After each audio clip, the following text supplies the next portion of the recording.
सुभाष चंद्र बोस ने कभी ये नहीं कहा कि मैं फौज बनाऊंगा तो उससे केवल बंगालियों की रक्षा होगी। नहीं, उन्होंने आजाद बंगाली फौज नहीं बनाई, आजाद हिंद फौज बनाई, पूरे भारत की रक्षा के लिए फौज बनाई।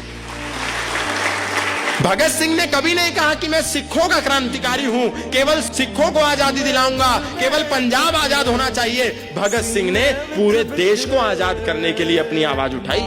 लाला लाजपत राय जब लाठी खा रहे थे तो केवल लालाओं के लिए नहीं खा रहे थे, पूरे देश के लिए खा रहे थे। छत्रपति शिवाजी महाराज केवल महाराष्ट्र के लिए नहीं लड़े, तमिलनाडु तक जाकर के उन्होंने विधर्मियों के साथ युद्ध लड़े। तो छत्रपति शिवाजी महाराज केवल महाराष्ट्र के कैसे हैं? छत्रपति शिवाजी महाराज तो पूरे संसार के हैं। छत्रपति शिवाजी महाराज ने कभी ये नहीं कहा कि मैं केवल मराठियों का हूं, केवल मराठियों की बात करूंगा, केवल मराठियों के लिए युद्ध लड़ूंगा, मराठियों को बचाऊंगा। छत्रपति शिवाजी महाराज पूरी दुनिया के हिंदुओं के लिए लड़ते रहे।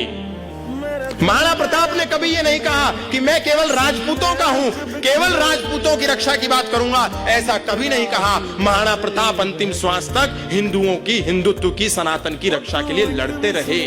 और हम आज आपस में भाषा के आधार पर, क्षेत्र के आधार पर, प्रांत के आधार पर, महापुरुषों के आधार पर आपस में युद्ध लड़ रहे हैं। हिंदुओं की सबसे बड़ी कमजोरी ये है, महापुरुषों को भी हम आपस में खींचतान कर रहे हैं, उसमें भी विवाद कर रहे हैं। और तो और हम क्या करेंगे?